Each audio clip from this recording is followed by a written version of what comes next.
I stood there, frozen, as my mother Victoria slammed her hand on the mahogany table. The sound echoed through the boardroom like a gunshot. "She's not fit to run this company," she said, her voice sharp as broken glass. Every word cut deeper than the last. The 12 board members stared at me, some with pity, others with barely concealed satisfaction. I felt my stomach drop.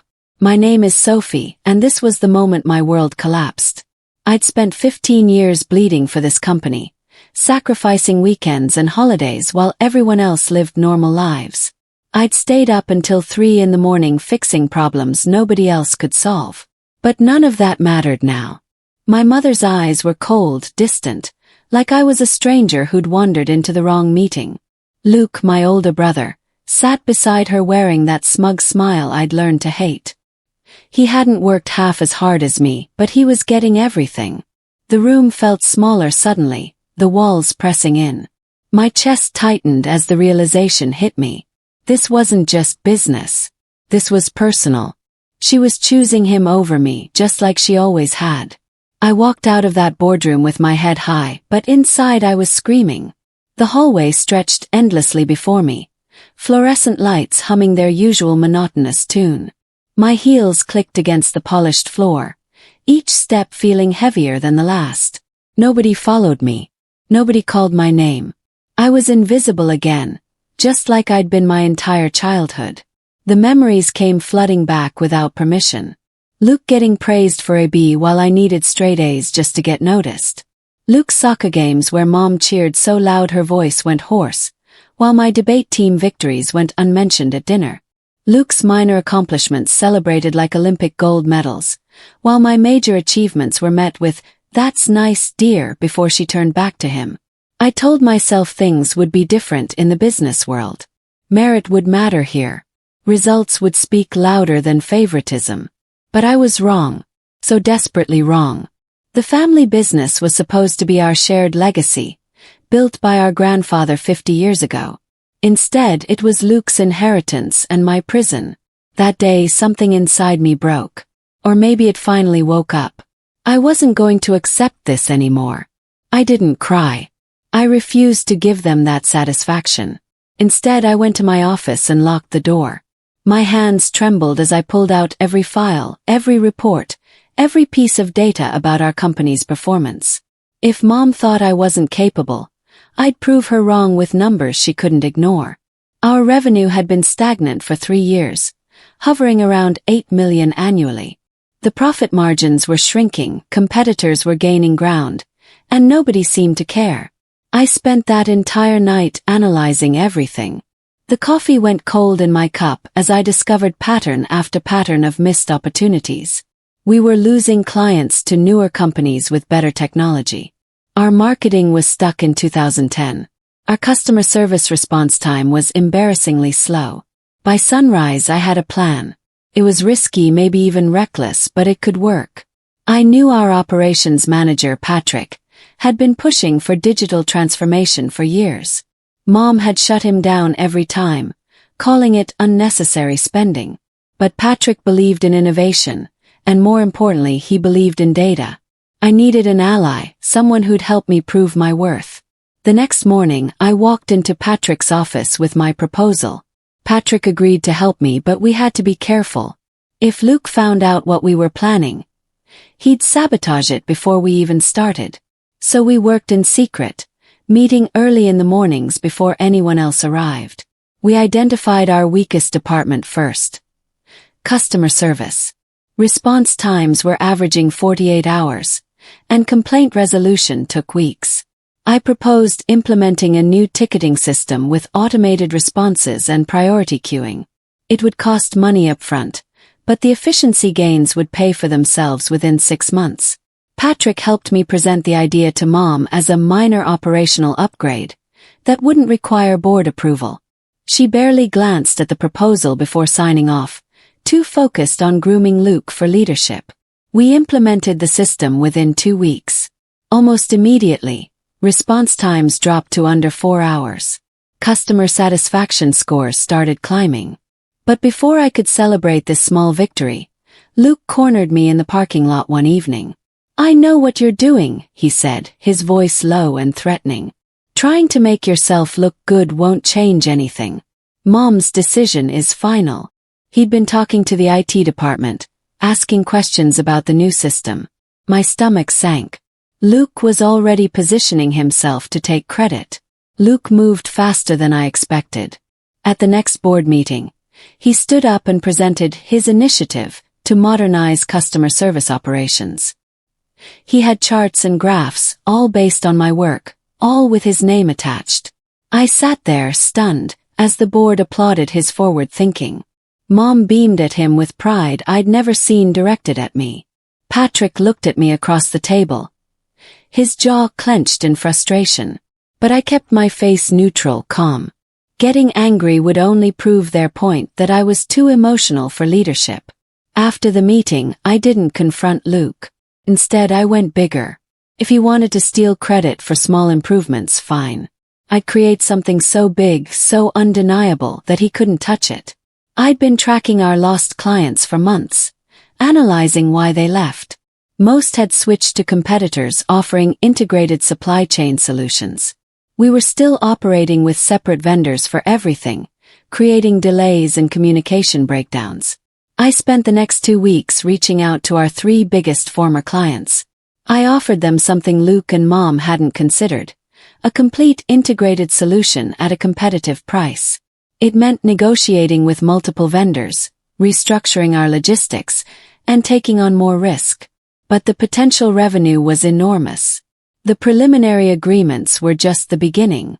I needed to make these deals ironclad before presenting them to the board. Patrick connected me with Veronica, our senior contracts manager. She'd been with the company for 20 years and knew every legal loophole, every negotiation tactic. When I explained my plan, she didn't hesitate. Your mother's been running this company on autopilot for too long, Veronica said, reviewing my proposals. Someone needs to shake things up. Together we refined the contracts, ensuring every detail was perfect. The 3 clients represented a combined revenue increase of $1.2 million annually, a 15% boost to our bottom line. But I couldn't just present raw numbers. I needed to show the board this was sustainable, scalable, and smart. Veronica helped me build financial projections for the next 5 years, showing how these integrated solutions could become our new business model. We worked late into the nights, existing on coffee and determination. Meanwhile, Luke was coasting, attending networking events and posting photos on social media about building the future of the family business. He had no idea what was coming. When the contracts were finalized, I scheduled a board meeting. Mom tried to postpone it, claiming Luke had an important presentation. I insisted, citing company bylaws. She couldn't refuse without looking incompetent. The boardroom felt different this time. I wasn't the invisible daughter anymore. I was an executive with a 15% revenue increase sitting in my briefcase. Mom sat at the head of the table, her expression already annoyed before I'd said a word. Luke lounged in his chair, scrolling through his phone like this meeting was beneath him. I connected my laptop to the projector and began. 3 months ago, I identified a critical weakness in our business model. Today, I'm presenting the solution. The room went silent as my first slide appeared. It showed our client retention rate, which had dropped 18% over 2 years. Some board members shifted uncomfortably, suddenly paying attention. I walked them through everything. The lost clients, their reasons for leaving, the competitive analysis, and finally my solution. When I revealed the 3 signed contracts, worth $1.2 million in new annual revenue, the room erupted. Board members leaned forward, asking questions, requesting details. I answered each one confidently, backed by data Veronica and I had prepared. Mom's face went from annoyed to shocked to something darker. She stood abruptly, cutting off a board member's question. "This is reckless," she said. "Sophie has no authority to negotiate contracts of this magnitude. She's put the company at risk." Luke smirked, finally looking up from his phone. I didn't flinch at Mom's accusation. Instead, I pulled out the company bylaws, Section 12, Paragraph 4. Any senior executive may negotiate contracts up to $5 million without board approval, provided they fall within existing operational parameters, I read aloud. These contracts meet all criteria. Mom's face flushed red. She'd written those bylaws herself 15 years ago. Now they were working against her. The board members were passing around copies of my contracts, reviewing the terms. Harold, our longest-serving board member, nodded approvingly. This is exactly the kind of initiative we need. Victoria, your daughter has potentially saved us from years of declining market share. Mom opened her mouth to argue, but another board member spoke up. The financial projections are solid. I move to formally accept these contracts. The vote was unanimous. Even the member's mom, usually controlled, voted yes. The numbers were too good to ignore. As the meeting ended, Luke caught my eye. His smirk was gone, replaced by something uglier. Rage. He stormed out without a word. Mom lingered, gathering her papers slowly. When everyone else had left, she finally looked at me. Don't think this changes anything, she said quietly. One success doesn't make you a leader. Her words should have hurt, but I felt nothing.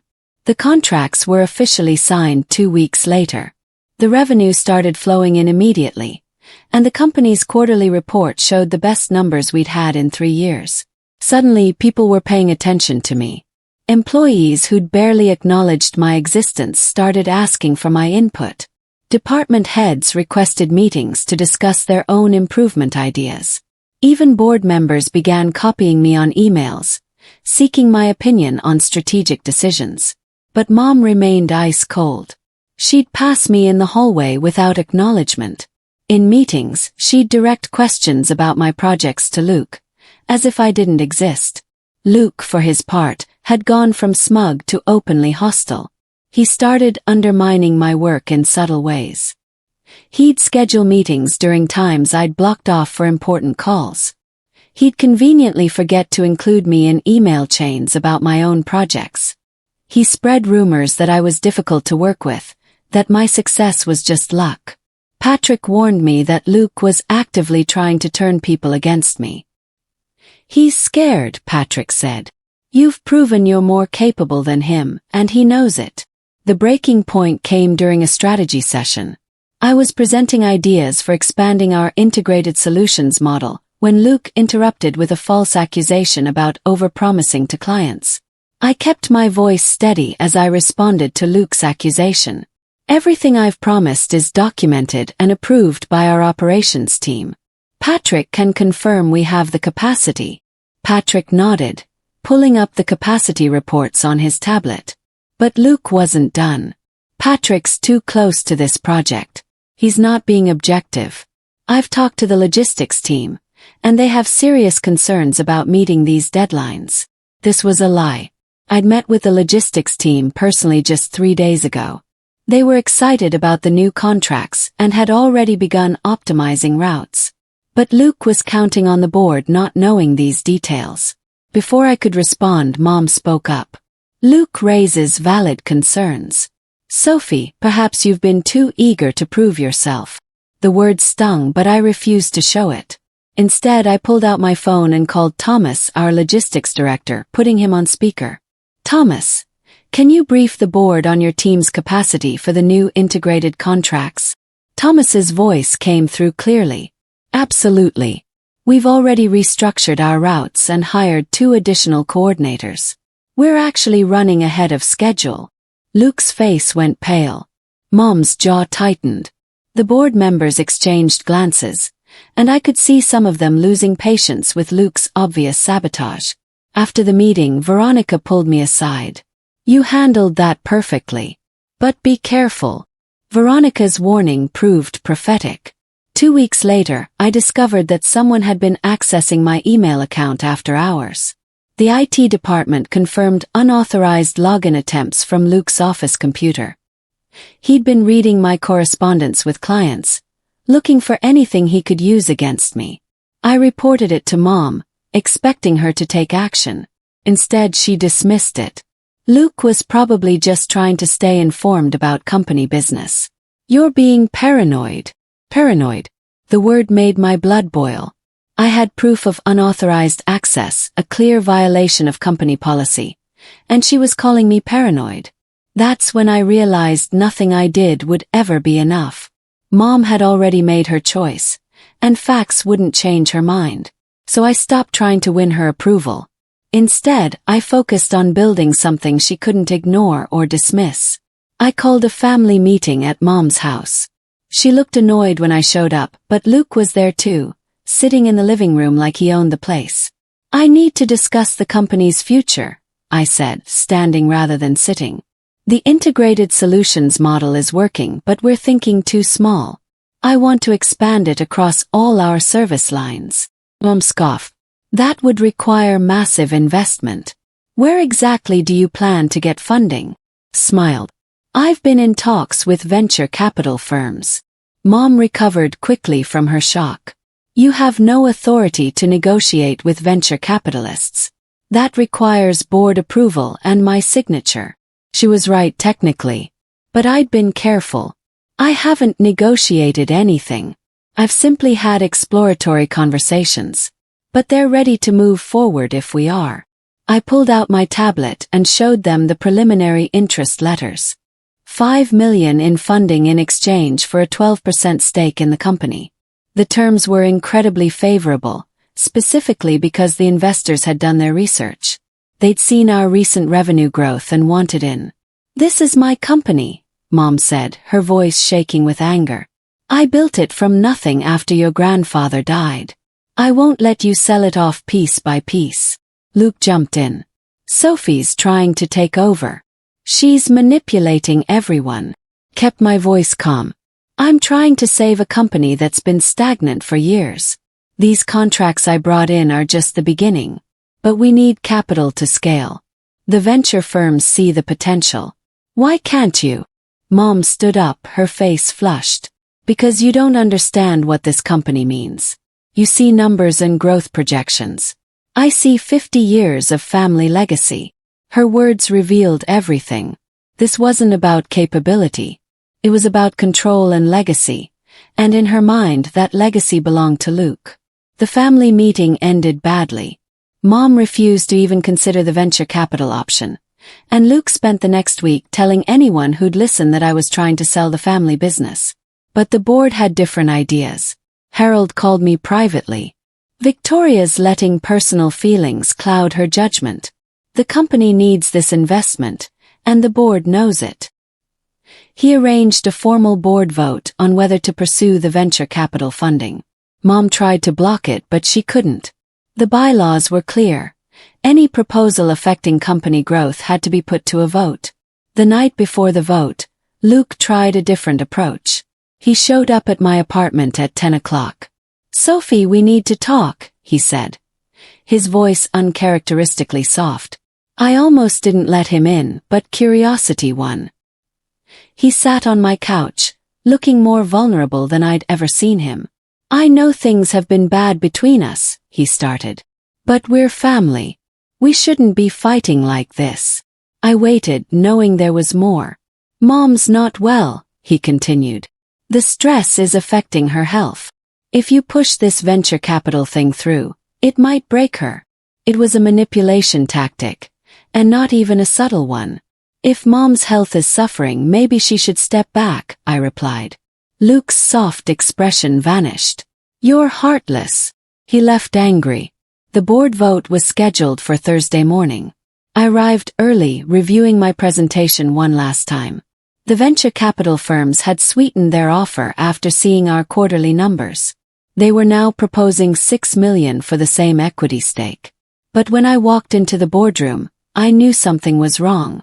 Mom sat at the head of the table wearing a triumphant smile. Luke stood beside her, holding a folder. Before we begin, Mom announced, I need to address a serious matter. It has come to my attention that Sophie has been mismanaging company funds. My stomach dropped. What was she talking about? Luke opened his folder and distributed papers to each board member. These documents show unauthorized expenses totaling $80,000 over the past 3 months. Flights, hotels, meals, all charged to company accounts without proper documentation. I grabbed one of the papers. They were real expense reports, but taken completely out of context. Those expenses were for client meetings and contract negotiations, I said. Everything was properly documented and approved by finance. Mom shook her head sadly. The finance department has no record of approval. It appears Sophie has been using company money for personal expenses. This was a setup. Someone had deleted my approval records. I looked at the board members' faces. Some looked skeptical, but others seemed troubled. Doubt was creeping in. I forced myself to breathe slowly. Panicking would only make me look guilty. This is clearly a mistake, I said, keeping my voice level. I have backup documentation for every expense on my personal cloud storage. I can access it right now. Mom waved her hand dismissively. Convenient that you just happen to have backups. But Harold spoke up. Actually, Victoria, let's see these backups. If Sophie can produce proper documentation, this matter is resolved. I pulled out my laptop, hands shaking slightly as I logged into my cloud account. Thank God I'd been paranoid enough to keep copies of everything. One by one, I pulled up the approval emails, the meeting confirmations, the client correspondence. Every single expense was legitimate and documented. As the board reviewed my evidence, I saw Mom's confident expression start to crack. This still doesn't explain why the company system shows no approvals, Luke tried. Patrick spoke up for the first time. Actually, I checked the system logs this morning after hearing about these accusations. Someone with administrative access deleted Sophie's approval records 2 days ago. The deletion came from a computer in the executive wing. The implication was clear. Only 3 people had administrative access. Mom, Luke, and the IT director who'd been on vacation all week. The board members' expressions shifted from doubt to anger. Harold's voice cut through the tension like a knife. Victoria, this is unacceptable. Falsifying records to undermine an executive is grounds for immediate dismissal, even for a CEO. Mom's face went white. I didn't falsify anything. There must be some mistake. But the damage was done. The board members had seen enough. They voted unanimously to table the misconduct accusations and proceed with the venture capital vote. They also voted to launch an internal investigation into the deleted records. The venture capital proposal passed with 11 votes in favor, 1 abstention. Mom didn't even vote. She sat frozen in her chair, realizing she'd overplayed her hand.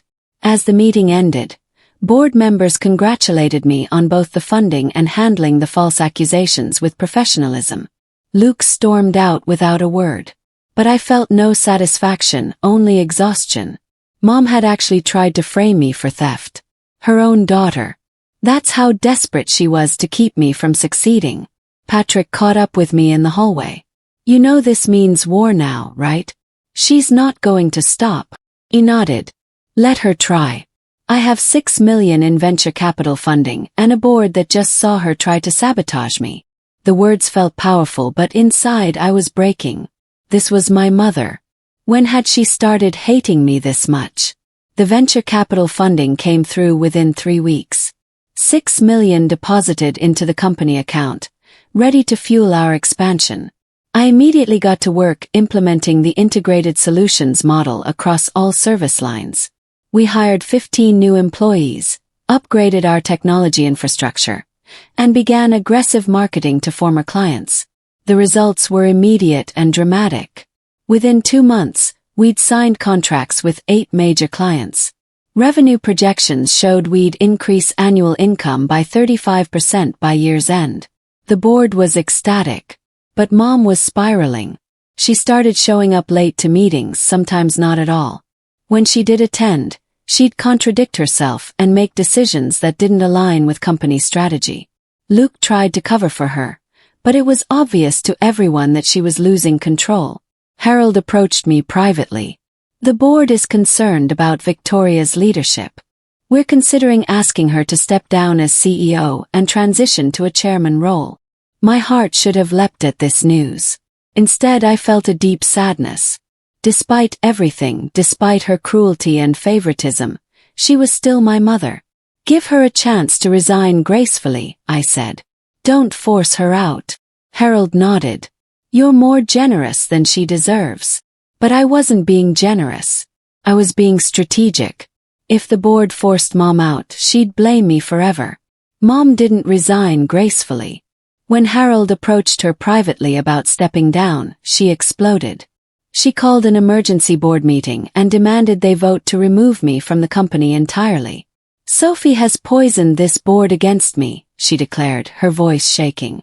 She's manipulated numbers, stolen credit, and undermined my authority at every turn. I'm calling for a vote of no confidence. The board members looked uncomfortable. Harold tried to calm her down. Victoria, perhaps we should discuss this privately. But Mom was beyond reason. No, this ends now. Either Sophie goes or I do. The board went silent. Then Harold spoke carefully. If those are the only options, Victoria, I'm afraid the board chooses Sophie. Mom's face went through a series of emotions. Shock, rage, disbelief, grief. You're firing me. From my own company. Harold shook his head. We're not firing you. We're accepting your resignation as CEO and offering you the position of Chairman Emeritus. You'll retain your board seat and ownership stake, but day-to-day operations will transition to new leadership. Mom stood abruptly, her chair scraping loudly against the floor. And I suppose Sophie will be CEO? Harold glanced at me, then back at Mom. That decision hasn't been made yet. But yes, she's a strong candidate. Mom laughed bitterly. You're all fools. She'll run this company into the ground within a year. She looked directly at me. I hope you're happy. The board appointed me as interim CEO the following week. Luke resigned the same day, refusing to work under my leadership. He sent a company-wide email claiming he couldn't be part of an organization that had betrayed his mother. Good riddance. With both of them gone, I could finally implement changes without constant sabotage. I restructured the entire management team, promoting people based on merit rather than seniority or personal relationships. Patrick became Chief Operations Officer. Veronica was promoted to Chief Financial Officer. Together we built a leadership team focused on innovation and growth. The results exceeded even my wildest projections. By the end of my first quarter as CEO, revenue had increased 42%. By the second quarter, we'd doubled our previous annual revenue. The venture capital firms were so impressed they offered additional funding for international expansion. We went from a regional company to a national player in under a year. Industry publications started covering our turnaround story. I gave interviews about innovative business models and digital transformation. Awards and recognition followed. But at night, alone in my apartment, I felt hollow. I'd won everything I'd fought for, and it tasted like ashes. Mom hadn't spoken to me since that final board meeting. Luke had blocked me on all social media. I'd proven my worth and lost my family in the process. 6 months into my tenure as CEO, the company's success was undeniable. We'd not only doubled revenue but also expanded into 3 new markets. Employee satisfaction was at an all-time high. The board had made my CEO position permanent with a unanimous vote. But the cost of this success haunted me. I'd see families at restaurants laughing together and feel a sharp pain in my chest. I'd avoided that pain by throwing myself into work, but it was always there, lurking beneath the surface. One evening my assistant buzzed my office. "Your mother is here to see you." My heart stopped. Mom stood in my doorway looking smaller than I remembered. Her hair had more gray, her face more lines. "Can I come in?" she asked quietly. I nodded, unable to speak. She sat across from my desk, the same desk that used to be hers. For a long moment, neither of us said anything. "The company looks good," she finally said. "You've done well." It wasn't an apology, but it was something. "Thank you," I replied carefully. Mom looked down at her hands. "I've been talking to a therapist, trying to understand why I treated you the way I did." This caught me off guard. "And," she took a deep breath, You reminded me of myself. Ambitious, driven, unwilling to settle. Luke was easier because he was content. But you challenged me every day. Mom's confession hung in the air between us. I wanted to be angry, to tell her that recognizing the problem didn't erase years of damage. But I was tired of being angry. You made me feel worthless, I said quietly. Like nothing I did would ever be enough. Tears welled in Mom's eyes. I know. And I'm sorry. I don't expect you to forgive me, but I needed you to know that I was wrong. About everything. She stood up, preparing to leave. Wait, I said. Do you want to grab coffee sometime? Not to talk about business. Just to talk. Mom's face transformed, hope lighting her features for the first time since she'd entered. I'd like that. She left, and I sat alone in my office, feeling something shift inside me. The anger that had fueled me for so long was starting to fade. Maybe forgiveness was possible. Maybe we could rebuild something from the ruins. But I'd never forget the lesson I'd learned. My worth wasn't determined by her approval or anyone else's. I'd proven myself because I had to, because surviving in that hostile environment required becoming stronger than I ever thought possible. The company continued thriving under my leadership. But more importantly, I'd learned to thrive too.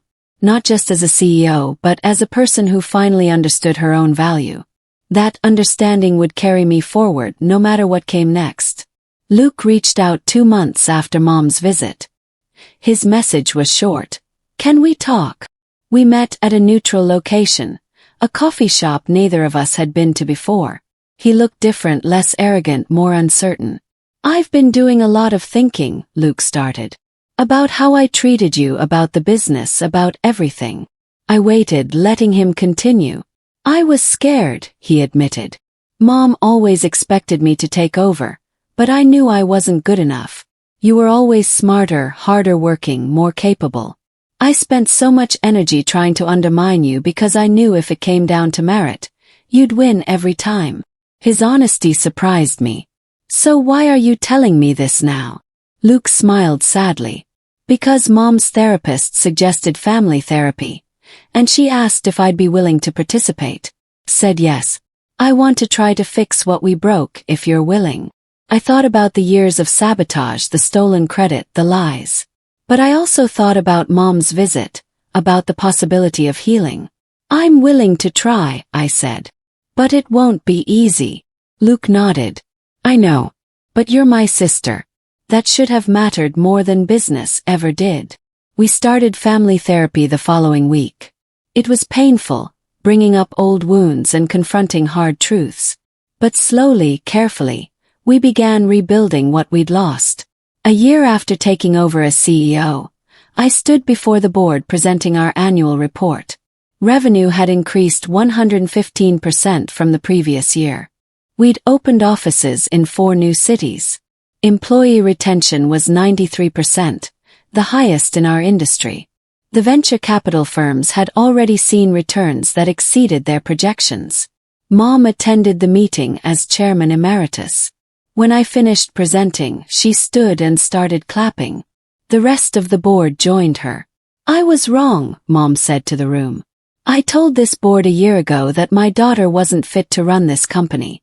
I've never been more wrong about anything in my life. Sophie hasn't just run this company. She's transformed it into something better than I ever imagined.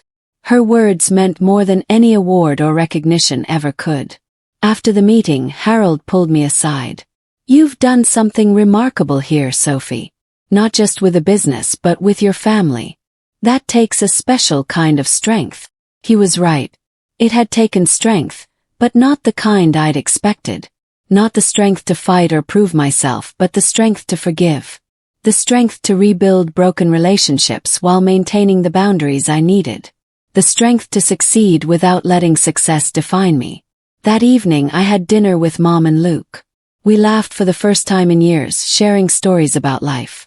The business continued growing, but I'd learned to maintain balance. I hired a strong management team I could trust, delegating responsibilities instead of trying to control everything. I took actual vacations, something I'd never done before.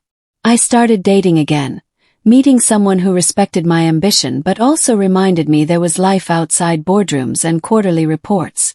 Mom and I had coffee every Tuesday morning. We talked about business sometimes, but mostly we talked about other things. Books we were reading, places we wanted to travel, the small moments that make life meaningful. Luke found his own path. He started a consulting firm helping family businesses navigate succession planning. His first-hand experience with dysfunction made him uniquely qualified to help others avoid similar mistakes. Our family wasn't perfect. We still had disagreements and difficult conversations. But we'd learned to communicate honestly, to address problems instead of letting resentment fester. The company I'd fought so hard to control became less central to my identity. It was something I was proud of, but it wasn't all I was. I was also a daughter, a sister, a friend, a partner. I was someone who'd survived being told she wasn't enough and built a life that proved otherwise. The little girl who'd watched her brother get all the attention had grown into a woman who no longer needed anyone's approval. Standing in my corner office 5 years after that devastating board meeting, I reflected on everything that had changed. The company had tripled in size. We employed over 300 people and had become the industry leader in integrated solutions. But the real transformation wasn't measured in revenue or market share. It was measured in the relationships I'd rebuilt and the person I'd become. Mom and I had found our way back to each other, not as adversaries but as two strong women who'd learned to respect each other. Luke had become a genuine ally, someone I trusted and relied on. The scars from our past remained, but they'd healed into something stronger than what existed before. I'd learned that success without connection felt empty, but connection without self-respect felt hollow. Finding the balance between ambition and relationship, between proving yourself and forgiving others, that was the real challenge. The family business thrived not despite our broken past but because of what we'd learned from it. We'd built systems to prevent favoritism, implemented transparent promotion criteria, and created a culture where merit actually mattered. My mother's voice from that first board meeting still echoed sometimes. She's not fit to run this company. But now I could hear it without pain. Because I'd proven her wrong not just with numbers but with the kind of leader I'd become. Someone who valued people as much as profits. Someone who led with both strength and compassion.